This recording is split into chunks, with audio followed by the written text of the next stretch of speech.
I think we're on. I think we're You here. guys are big on muting yourselves, huh? I think that they Force try of to mute habit. themselves. Yeah, they mute themselves right before they get started. Okay. So All right. that way everything's I'm learning going. your ways. We're All right. trying. We're trying. Alrighty. Yeah, it does say we're live. So let's go ahead and get started. Hi, everybody. My name is Justin Brown. Welcome to another rendition of the Residence Life Speaker Series. I'm here with my co-host, Leah Paulson. and we're here with the very funny Elliot Baker and Gary Anthony Williams. Now, we need to do some backtracking here because we put out an ad that said that Elliot was a singer and songwriter. You will not be hearing any songs from him today. All right. Sorry about that for all those who came to see that will not be happening. I mean, Elliot, unless you want to give us a tune. I don't think anybody wants me to do that. No. But that would be bad for everyone. He is a writer and producer of numerous animated web series. If you ever heard of Space Ghost, Coast to Coast, Confessions, ECT. I also saw that you did some work with Futurama. Was that true? That's very true. Yes, I spent 4 years working on that show. That is awesome. So we're going to talk a little bit about that in a little bit, but we also have Gary Anthony Williams here. He's an actor, writer. You probably recognize his voice as Uncle Ruckus from the Boondocks, or That's right. Teenage Mutant Ninja Turtles, Out of the Shadows, or Batman Dark Knight Returns. So thank you to Gary and Elliot. Welcome to the show, everybody. How's everybody doing? We're good. And by the way, Elliot and I have designed this very special, I don't know what kind of edifice it's called. We could have had this in person. We've designed, it's like a catacomb. Elliot, you can describe it better than I. It's like you call it a catacomb. I call it like a grotto that can hold about 20 people. 20 people. And you all together in close proximity. Which is, and then you sit together and you chat and you might shake hands, that kind of very avant-garde. Looks like Mike got on. There goes Mike. So now you can trust him. He's here. I trust you now, man. It feels good. Let me just tell everybody, before this whole thing started, Mike would not put up a photo of himself. He had his name up there, and I said, I don't trust his font. Didn't trust the font he was using. I don't know if it was some sans font. I don't know what it was. But now I see his gentle face. That's the face of a man I trust. I want to give you my car. Oh, well, thank you. Yeah. And by the way, if anybody wants a car, I'm giving everyone who's on this Zoom call a car today. That's who you're dealing with. That's awesome. Yeah. Well, we're happy about that. So are you both based in LA? Like, how is it over there? Because we're in Pennsylvania. We're about 30 minutes outside Philadelphia. And everybody's pretty much either in their house with a mask on, staying away from each other. It kind of feels like we're on house arrest a little bit. That sounds familiar. Yeah, so we both are. We're both in LA. We're actually only a couple of blocks away from each other now. We live in the same neighborhood, but yeah, people in LA are taking this thing serious, man. Pretty much everybody, like even on walks and stuff, if you see somebody coming, you don't have a mask on, then you pull your mask up, if you have it like hanging low. But people are pretty much on lockdown. The sky is clear for the first time in I don't know when. Right. It's the best air we've had in a long time. I mean, and actually in the air, like when I moved out here in 1993, the air was terrible. And I have noticed over the years that it has gotten better because, the car engines are more efficient and the emissions are lower. But the last few months, I mean, it's last couple months, it's been unbelievable. It's so clear. The air is great. It is clear. It's as clear as the sparkling water from Whole Foods. Now, this is not an ad for Whole Foods. But if you're looking for a fine Italian sparkling water, Whole Foods is the place for you. Right. But this is not for Whole Foods. No, this is not that. Okay. Now, there are some water experts here in the world. Is there a difference between the waters? Yes. Some people are Aquafina people. Some people are Dasani people. Some people are Dole people. I hate to hog this conversation because God knows I want Ms. Williams to be able to speak on this. But most waters taste bitter to me. Oh, Here's something I'm going to say, and Elliot knows this true about me. I don't drink a lot of water. My father didn't drink a lot of water. I don't know about his father. I'm not a water man. Okay. The only water I can really drink is like sparkling water. Regular water tastes boring to me. I grew up super poor, so we drank out of a well. Well water was sweet and delicious. Bottled water to me, can't handle it. Well, you drank out of what, a spigot? Is that what you called it? How dare you, sir? Boy, if this virus wasn't going on now, I would come and whoop your butt. No, it was a natural well, and roll it up with a bucket, and you dip a scoop in there, and a ladle in there, and you drink that sweet, sweet, cool water. Not right out of the ladle. Cool as that's that Italian sparkling. Do you have a water problem, Justin? You have a no, we have no water problem. No, not at all. Just trying to figure out, what timeline we're in here. Okay. So do y'all have any funny quarantine stories? Anything crazy happened to you while you've been sitting on the inside, unable to get out? Yeah. Oh, wait a minute. I saw a hand go up from. Wait, are we supposed to raise our hands before we talk? Oh, yeah. Well, I didn't know the rule. I mean, I gotta throw the wave before I say anything. normally people would just type their questions into the bar. Which, if you do have a question for Elliot or Gary, please post your questions and we'll go on you. But Daryl, I mean, go ahead. I mean, if you want to take it, go ahead. You got this. I know one thing for me. I'm not sure if you guys remember Music Soul Child. Remember listening to Music Soul Child? Yeah. And I kind of been writing a parody of Half Crazy. It's entitled Stirred Crazy. Yeah. Yeah. Are you gonna I'm sorry? charm us with some of that? Okay, yes. Yeah. I never. Well, hold on. Before you do this, Elliot, take out the contract so you can sign this dude to a deal. I got my pen. Pen right here. Here we go. Yeah. All right. Oh, let me go like this.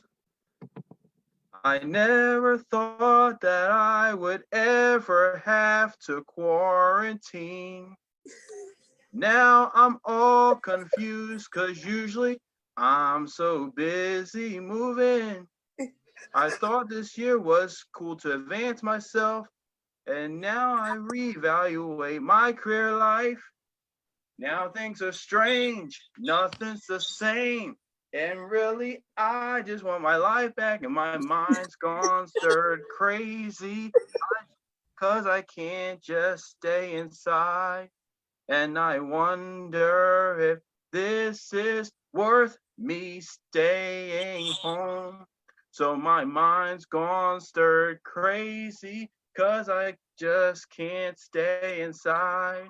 And I wonder if this is worth me staying home. Yeah, wow. Oh, bravo. Yeah. Kind of made me think a little too much, though. Right? I don't want Daryl was waiting for his shot, man. He took it. Good, take that. Yeah. By the way, if your song was a question, the answer is yes. It's worth you staying home for now. Yes. That's going to be the response song that I write called Yes. Yes. Stay and home. The answer is yes. Yes. Yeah. That was another song that you wrote. So what are you guys doing like this to stop the stir crazy-tude? Oh, by the way, you had asked a question, Justin. So the other day, I swear to you, I didn't mean to do this, but I was at Whole Foods early morning. So at 7 o'clock here, and I don't know if it's the same there, if you go to Whole Foods, they let people over 60 in from 7 to 8 before anybody else can get in. So I'm standing in line with the people under 60, and they come in and go, hey, if you're over 60, then you can go ahead and go to the front of the line.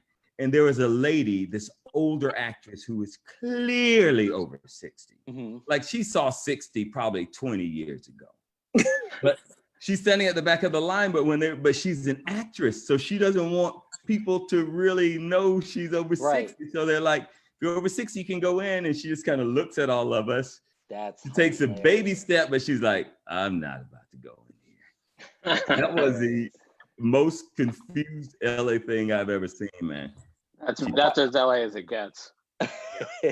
My wife has this thing down to a science. So we haven't gone grocery shopping in the last 6 weeks. What she has is right. Look at Leah's face. Look how genius this is. All right. Oh, so I want to show you the geniusness of my wife.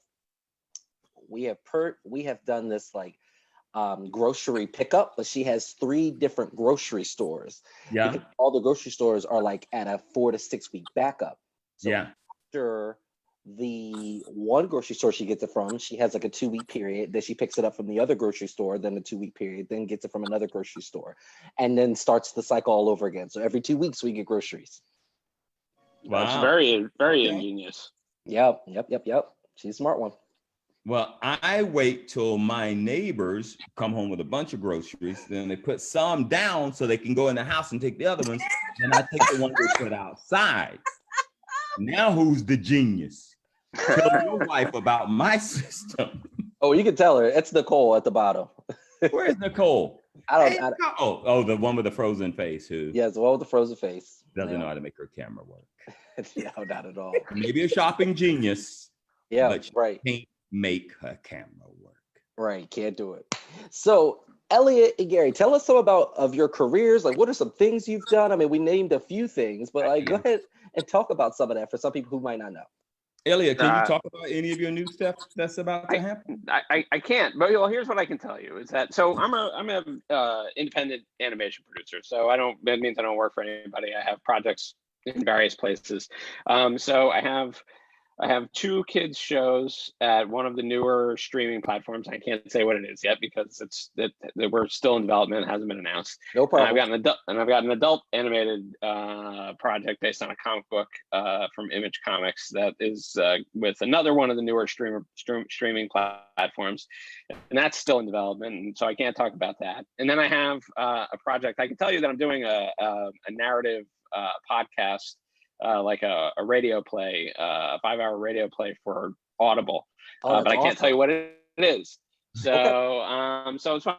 But yeah, but that's so I've got a handful of things I'm doing, a few projects that are out there under consideration right now. The nice thing, and Gary can attest to this as a voice actor, the nice thing about animation is that it's the only thing that's happening in town right now. Basically, all live action productions shut down because of the virus, and because you can't teach show if you can't put people actually close together. It kind of makes it tough. But animators all work digitally. They all work on these digital tablets now, and most of them have setups at home, and they can work from home. And artists like Gary, VO artists like Gary, can record from home, and so we're able to keep moving. So suddenly, we're the most powerful people in Hollywood. Yeah. Which is you're looking at 2 of the most powerful men in Hollywood right now. Listen, I think it's so funny. Yeah. It's like, I have all these projects and I can't tell you anything about it. Not anything. You know what? 2 weeks ago, we had an army. No, was he Army? No, he was from the Secret Service. He worked under the Obama administration and worked under and currently works under the Trump administration. He's literally like a couple feet from their door, and he was like exposing everything about the White House and what was going on. And so we have Elliot. I can't tell you anything about this. If Elliot cared enough about you and this country, he would do like that Secret Service dude and spill all the beans. I'm gonna tell y'all everything about me. My social security number is 255-903-870. All right, use that. My mother's maiden name is Ragon. Use that. Okay, my first pet's name was Floppy. Use that. Go into my account. Get what you need. I'm here for you. I'm not going to do like Elliot is doing to you. Looks like Melissa's taking notes over there. I'm good. Taking notes right now. Gary, go Ragon. Yeah. Gary, what is it you say about money? What is it? What do I say? Well, you always say that once you have money, it never goes away. They can't take nothing it away. could possibly go wrong. Nothing could go wrong. You will once you have become rich, you will always have that money. No one's ever gone broke in this world. It's certainly not in Hollywood. Good to know. So before you go into your spiel about all the things you've done, how can we follow you two online? Because I know, Elliot, people are going to definitely want to figure out what you're doing and what's going to be popping up in the next few months. So what are your social media handles? How can people follow you? You can find me on Twitter and on Instagram at Elliot Blake, and that's ELLIOTBLAKE. I do a lot more on Twitter than on my personal Instagram, and if you want to see how angry I get at the president on a daily basis, Twitter's definitely a place for me to go. And then you can actually so Gary and I have our podcast, Day Drinking with Gary and Elliot, and and that is we do a lot on Instagram there, and you can just it is Day Drinking with Gary and Elliot, and it's not an ampersand, it's AND on Instagram. And so we'll put fun stuff up there. I'll make a drink and put a recipe up there. We'll put information about the show up there, the occasional funny video, which Gary's been doing a ton of hilarious videos and putting them out every day. So, which he can tell you more about that. Yeah. Oh, so on Twitter, I'm at Gary A. Williams. On Instagram, they refuse to make me official on Instagram. I'm not gonna lie. Verify you? They won't verify me on Insta. You're the real thing. On Instagram, I'm Gary Anthony Williams. So the thing he's talking about I've been doing lately is I've been doing a series called Acting Alone at Home with friends who are also acting alone at home. So I'll film half of a comedic scene. It's all improv. Then I'll send it to a buddy of mine, like Seth Green just did one. And then he does the other end of it. And then my editor friend, Jason Fitzpatrick, puts it together. I'm on a show you did called one with Cedric, right? You did one with Cedric, right? Yeah, Cedric Yarbrough. I've done two. One just came out today, a music video he and I just did. Okay. So all improvised in two different locations. Editor put it together, Jason Fitzpatrick, and then Linda Taylor, who does the music on Whose Line Is It Anyway? She just gave us her music to put under all of them. So every day I'm doing that. Wait a minute, this Torin has a baby with him, and I don't have a baby with me. Gotta go to Chloe. Chloe's got a baby that she don't even want, that she ain't willing to give up, which is rude. Come here. Which is rude. And I'm sitting here, baby. No, she's sleeping right now. Okay, go wake that baby up. Go wake her up. Nothing as cheerful as a baby. Not a super big baby, but oh, hey, there you go. Hi. What's that? Yep, this is my baby. Hey, my baby. He said hi. Bye. And I'm out. And just like that, she's gone. So, and I'm out. Yep. In the career thing, yeah, the Boondocks came back, so I started recording new episodes of the Boondocks. Yeah, that's beautiful. There you go. That is beautiful. Started recording new episodes of that. I'm actually shooting a brand new TV show right now. Well, kinda, called The Crew. It's for Netflix. Okay. Comedy with Kevin James. I've shot 7 episodes. We got 3 more to go, but then the virus put everything on hold. So we're going to finish that up whenever we can. And other than that, it's cartoon voices. I do a lot of cartoon voices and another live action show called I'm Sorry that you can catch on Netflix right now. Okay. Hey man, I gotta stay busy because if I'm out in these streets, I'm trouble, man. Right. Trouble when I hit these streets. So out of all the things that y'all have done, and so Boondocks is definitely coming back. It's gonna be streamed on HBO. Yeah, HBO Max. Yeah. HBO Max. Okay, so I guess I'm gonna have to pick that one up. Yeah, launches at the end of May.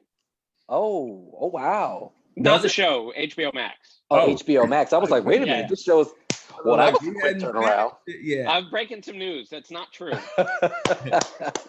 Aaron Magruder's sitting there watching this like, Elliots. No, he's like, I better hurry up. Elliot says he's one of the strongest men in Hollywood. So out of all the things that you both have done in your careers, I mean, what has been probably the most fun to do, or that you found like the most rewarding? Mr. Blake? The Day Drinking with Gary and Elliot podcast.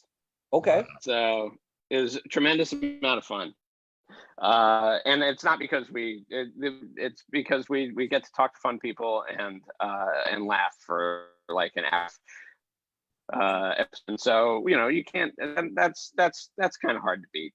But also, but then like in animation, Futurama was fun to work on, but a bunch of years ago, I got to work on a project, animated web series based on Tomb Raider, the Tomb Raider video game. Yeah, we saw that. And that was tremendous fun.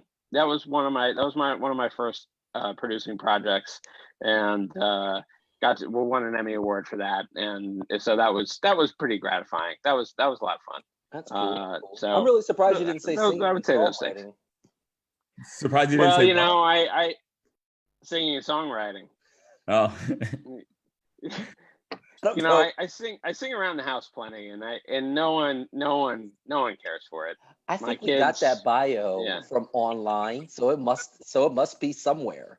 I don't know. I don't know where it may be. I don't know. Maybe somebody. I don't know. Maybe there's a Wikipedia page about me that I'm unaware of, and somebody's going to come up to you at that... Someone's going to come up to you at a restaurant and say, "Oh my gosh, it is super pop star, singer and writer Elliot Baker. Oh my gosh, we just got engaged. Can you please sing us a song?" And you're going to be sitting there. Well, look, I would do it, but I don't think anybody. I don't. But it would be. They would probably end the engagement right there. Oh, so man. I wouldn't want to. So. You know, that is cool. That is cool. And you, Gary? Yo, what happened? What has been your favorite part, like, of your career? Like, what's the most fun you've ever done? The most thing that's been the most influential, or what did you have the most fun doing? Well, I did this Zoom with these college kids. Justin Brown and Leah Paulson, Elisa Winkle. I could go on to Chloe Webb and Kata Williams and Nicole. I think the beauty of the careers that both Elliot and I are in is every day gets to be different, man. Okay. Like this show I just did that I'm doing right now with that group, like I make new friends with every show. I mean, the character that's been the most fun by far is probably Uncle Ruckus, because I just get to improvise as much as I want on that show and improv my thing. But like my very first real working job out here was Malcolm in the Middle and the Amanda Show, and I was going to ask you that. You were the bailiff. Yeah, I was the bailiff. I was a bailiff at first, and then I got on Malcolm in the Middle, and then they had to replace me with another fat black dude. Oh man, it was Alyssa's dad. It was Alyssa's dad. Right. Some weight on him, yeah. and he got into Hollywood. I mean, it's that quick. I mean, you never know. But even like from both of those shows, I still talk to people from both of those shows. You know, like because it becomes family and friends very quickly when you're on a show like that. So that's what I love about the whole industry, man. Is like getting to meet new people and make new friends a lot in this industry. Okay. All right. We have a question. Okay, so now we're going to allow students to ask some questions here. We got a question from Daryl. Daryl wants to know for both of you, what has inspired you to do what you do today? No. That's a good question. Gary, you want to go first? Inspired. My thing is from a weird place, man. So I was in high school. I was kind of bored. This is the real story of me. I was kind of bored in high school, and I signed up for a class just to burn some credits off, and it put me in an acting class. So I got in that acting class, but it was a computer error, right?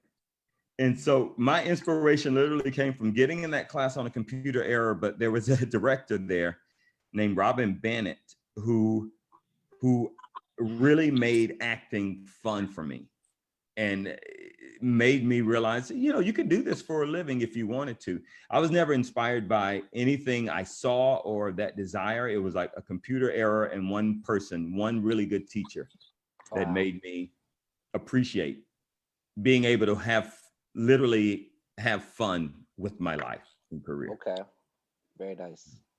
Elliot? Well, I always wanted to be a storyteller from when I was a little kid. And when and then when I went to college, I thought I wanted to be a filmmaker or a screenwriter, and so I did that when I was in college. And when I came out of school, I moved out. About a year later, I moved out to LA, and I thought I was going to be the next $1 million screenwriter. And I realized quickly that I was not a big schmoozer. I wasn't great at networking, those kinds of things.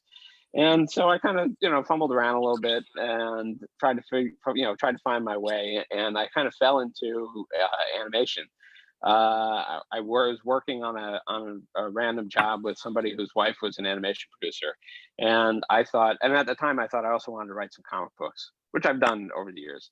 And I thought, well, there's a lot of artists that work in animation, obviously, and maybe they'll want to draw my comic book stories. And what I learned was that most animation artists, if they're going to draw anything, they want to animate, or they're going to draw their own stories. They didn't want to draw my stories. But what I found was that I loved working with artists, and I loved the process of animation because it's super collaborative. Now, granted, I was lucky, and the animation studio that I worked for, like, I got to work on Futurama and a bunch of other shows, and I worked with some really amazing animation producers and directors, and really got to learn the craft and what it meant. And I just found it. I found it personally inspiring to work in an environment where everybody got to contribute in a meaningful way to the end product, and that just kind of fueled my desire to keep going in that field. And so as soon as I got the chance to start producing some projects, I jumped at it, and now here I am. And the other thing I didn't say is that I spent in between producing jobs, I spent 6 years as an executive at Amazon Studios. So and that was really great learning. That's the other thing, is that I've found that the more that I get to learn, through whatever project I'm doing, the more inspired I am to take whatever I've learned and bring it into the next thing. And so working at a studio and kind of getting to do all sorts of different things, like I did film development, I did some TV development, I supervised some television, animated TV projects for Amazon. That all those things kind of help. You never stop learning, and those things help fuel the inspiration and the drive to do the next thing. So sometimes you see something, you think, oh, I don't like the way that this project went. I know I could do this better, or I would like to do, there are different ways that you can do things, and so you learn from those positive experiences, and from those things that maybe don't go so great. Right. But all those things are inspiration. Okay. Mike has a question. Oh, go ahead, Gary. But first, I was corrected on the computer error thing by Mr. Torrin Lewis, who let me know it wasn't a computer error, that it was Torrin that did that for me. So for the first time, let me say thank you for that chat. Let me say thank you, Torrin, for that. Wow. Now awesome. I know. Now I know who I owe everything to. We got a question from Mike down below. Mike, go ahead. Yeah, I was just wondering with when you are creating either with voice acting or animation, bringing a character to life or bringing the story to life, what kind of challenges do you face in that initial startup and bringing that story and character into life, into movement, to make it feel like it's yours, I guess? Was that for that? That's the question that goes both ways. Was that for Elliot or for? I think it goes for both ways, because I'm interested in voice acting. Okay. And just that idea of creating a voice for a character that still is your, like, a signature voice for you, but also is distinctly that character. Gotcha. And then also with storytelling and animation creation, coming up with those initial ideas to actually make it seem like, oh, this can be a world that is plausible, I suppose. I'll start, Elliot. Yeah. No, why don't you start? Yeah. Okay, I'll start because I am. I don't know why, Elliot, but I'm going to start. As far as creating a character goes, every time it's a little bit different. But usually, if there's a drawing of that character they already have, and this is just kind of a process thing, question, answer, I guess. But if there's a drawing of the character they have, then I take a look at that drawing. I mean, if he's skinny, he's going to sound one way. If he's heavier, they might want him to sound another way. But I literally take a look at the drawing and any writing they give me on his background, on his social standing. So I take a look at all of that stuff before I ever even open my mouth. If they don't give me a picture of what he looks like, then I read the script, whatever they have written of the script, so I can kind of figure out what kind of pattern that it has, you know? So it's pretty much simple like that for me.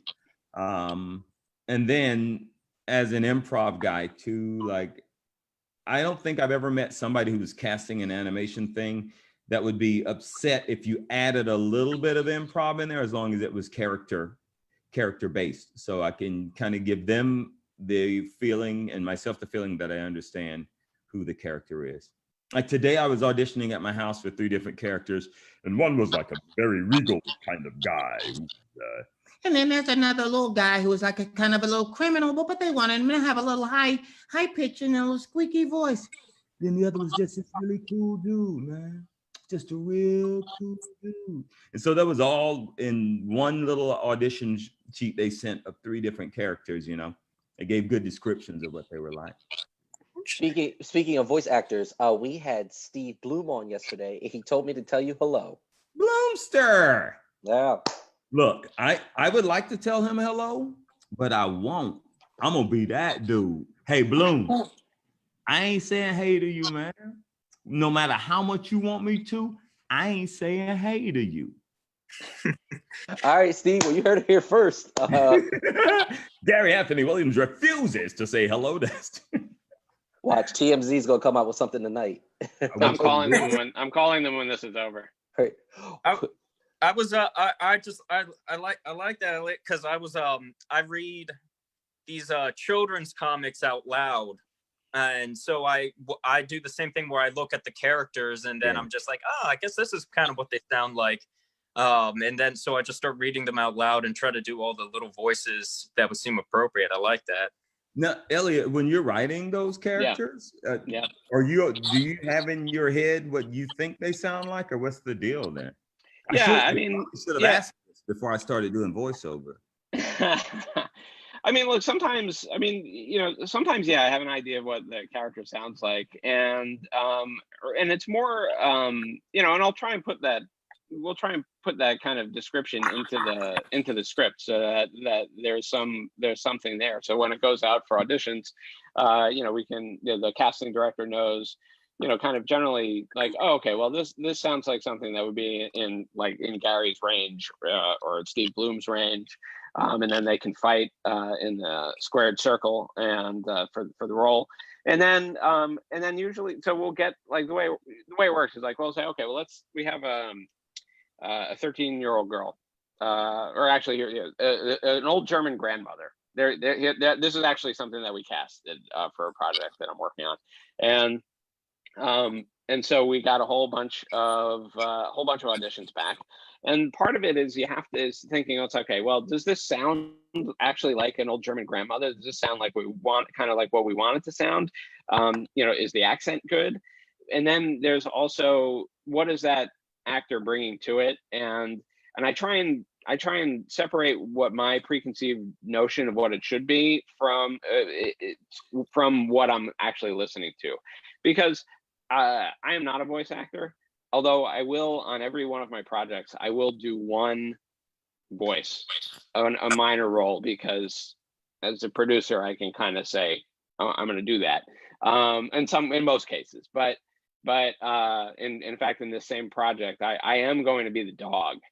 So of that's all I can bark. I can bark really well. I'm not going to right now because it'll make my dog go crazy. But I try and think. I want to separate my preconceived idea is of what the character should be, because oftentimes, you know, you're working with somebody like Gary, going to bring something totally, you know, totally new, different, a different perspective to the role, and it's often going to be better than whatever it is I had in my head.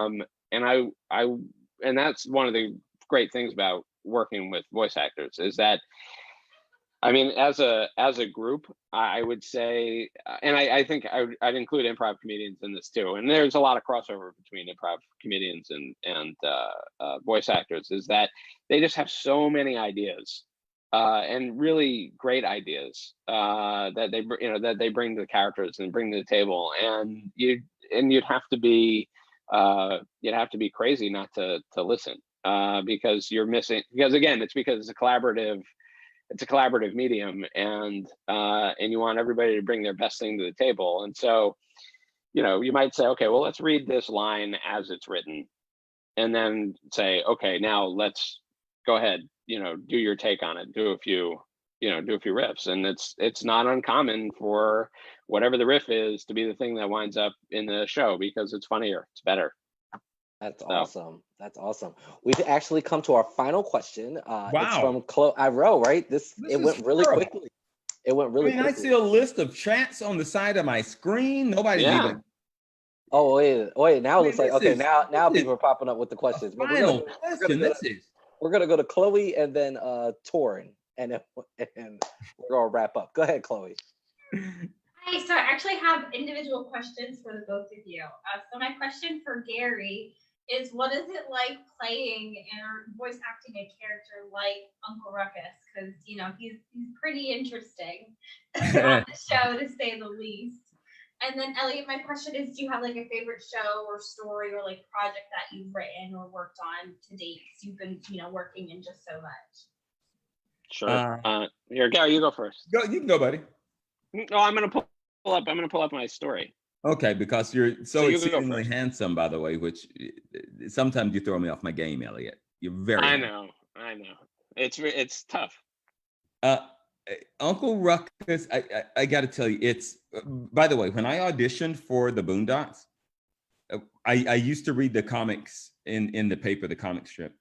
And my agent told me that they're making a cartoon of it. And I was like, I want to audition for every male character in there. So I auditioned for Huey and Riley and Granddad and Ruckus. And Ruckus was a brand new character at the time. He wasn't even in the comic strips yet.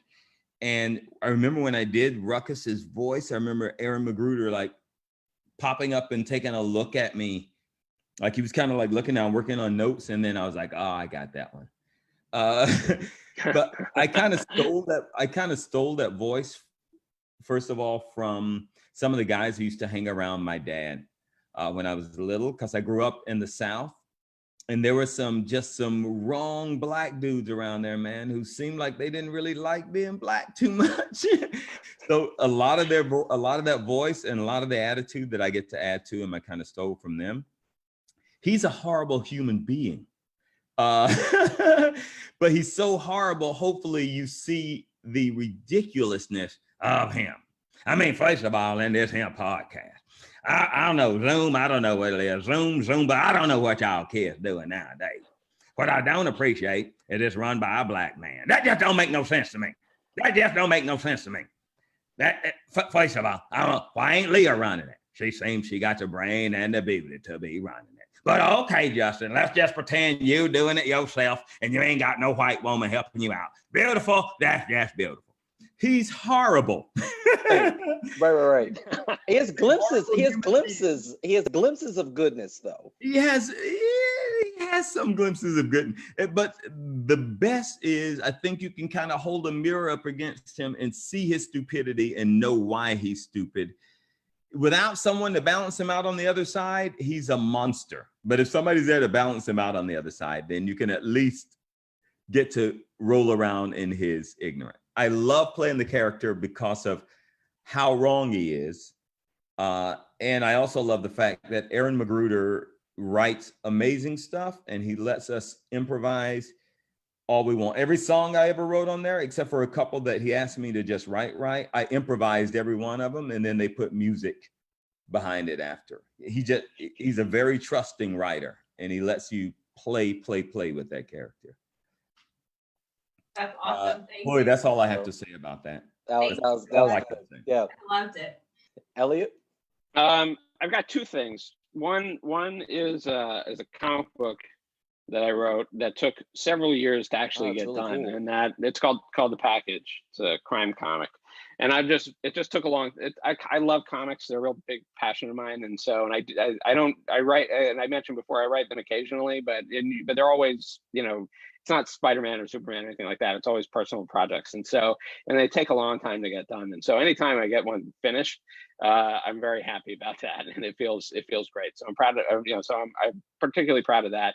But then a particular favorite was when I was working on Space Ghost, Coast to Coast. We were doing them for a platform called GameTap, which doesn't exist anymore, and that was the only place you could see them. And you had to put in a CD-ROM to get the software on, and this was just like at the beginning of when everybody started having broadband internet connections, and so we were making them specifically for the GameTap audience, and we got canceled after, like, I don't know, I think I did 10 or 11 episodes, and so I got to send Space Ghost off into the on a spaceship into the sunset, and that was particularly fun because I also thought at that point that I might have written the last Space Ghost maybe ever. I think they've done some since. I mean, that was 2007 maybe. So I'm pretty sure that he's been back, but it was super fun. I sent him to Canada because it seemed like a good place to go. Such a peaceful place. Yeah, I wanted him to be at peace. I wanted him to have easy access to. I just saw Gary's note. I wanted him to have peace and access to maple syrup, quality maple syrup. Right. So For that those was. Yeah. So we're on Facebook. So people are Facebook living us, and they're like, "This is so funny," because some people are just starstruck. That's just me being honest. They're like, "Oh, I don't want to be on the call because I'm nervous that people see me, or I'm nervous to talk to the people." So the people who can't see this, Gary wrote, "I love you all more than Elliot Blake loves you." And then earlier, Elliot said, "How great is it to do a podcast with someone as handsome as Elliot?" So it's pretty good. I gotta say. I mean, sometimes we'll sit in the way when we're able to actually do the show together is that there's a mirror, and sometimes I catch a glimpse of myself while we're podcasting, and I'm kind of knocked out. I catch a glimpse of you catching a glimpse of yourself, and I get knocked out. Yeah, it's. I mean, sometimes it's rough, but mostly it's good. So what we're going to allow you two to do, since we're going to wrap up, we've been giving everybody the opportunity to give us their final thoughts. You can literally say whatever you want. You could do whatever you want. I mean, Jackie Cruz from Orange is the New Black, she sang us a song. Deion Cole made a couple jokes. I mean, you could say whatever. We've gotten some inspirational stuff. It's just whatever you want to leave as your impact on the students today. So if you had to leave them, there goes your baby, Gary. Oh, she woke that baby up for me. Hi, what's that baby's name, by the way? Her name is Camille. Hi, Camille. You want to come live with Uncle Gary, or are you good there? Just like, I'm good. We'll talk. We'll talk off the air. We'll talk. But give us your final thoughts. Anything you want to leave with us? It's all on you. It's whatever. 3, 2, 1, go. Oh, hey, Elliot, I'll go. Let me give these. Let me spread some inspiration here. Guys, this is Gary Anthony Williams. You may know me as GA Dubs, all up in the club. Always popping that bub in the hot tub and trimming my shrubs. I don't have any inspirational thoughts for you, except for one thing. Be the best you could possibly be. Never give up, unless it's time to give up. But then the next day, ungive up, and you get back out there at her, champ.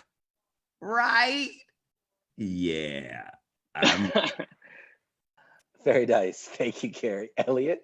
All right, I'm gonna be a little more serious. Whoa! I was serious, Elliot. Oh, sorry, Gary. I apologize. All right, we'll take this offline. We'll take this offline. Okay.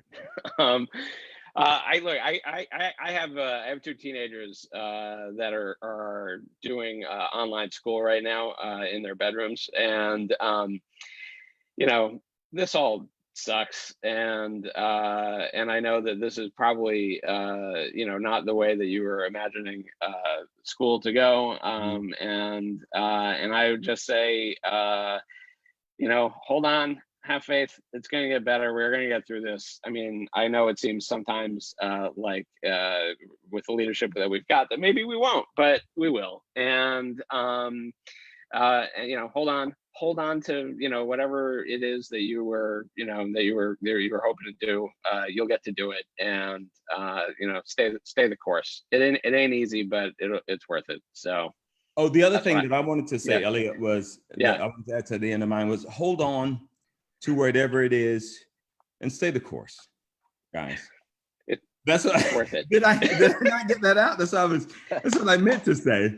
Elliot Blake, Gary Anthony Williams, thank you for joining us today. This program was brought to you by Residence Life and Housing Services. We got 2 more programs, 3 before the end of the week. We got Christian Smith tonight, MTV, John Allen tomorrow, and Mark Sipka. Thank you so much for joining us today. You are all awesome. Again, Elliot Blake, please follow him online, follow his podcast.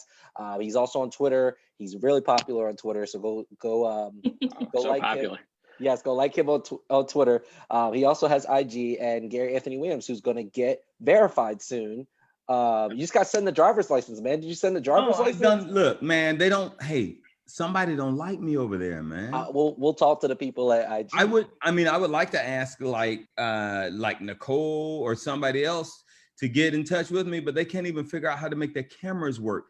They could get in touch with Instagram if they could figure out how to make the cameras work. Ms. Williams down there, she can't make her camera work.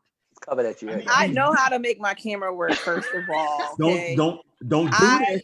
I just look a hot mess and didn't want to be on camera. I wish everybody in the world could see this glam shot she's got set up down there for herself, right? There you go. That's what you need to see. You need to see that's what I look like on a consistent basis. Listen, guys, I'm 2 weeks past the haircut, so I just want to throw that out there. I'm 2 weeks past the haircut. I don't know what I'm going to look like when this is all over, and I could put on my video. So I just want to throw that out there. Okay, well, I'm 9 months pregnant and look a hot mess. So We're all 9 months pregnant, girl. We all 9 months pregnant. We in this together. You're the only one up here 9 months pregnant. We all 9 months pregnant.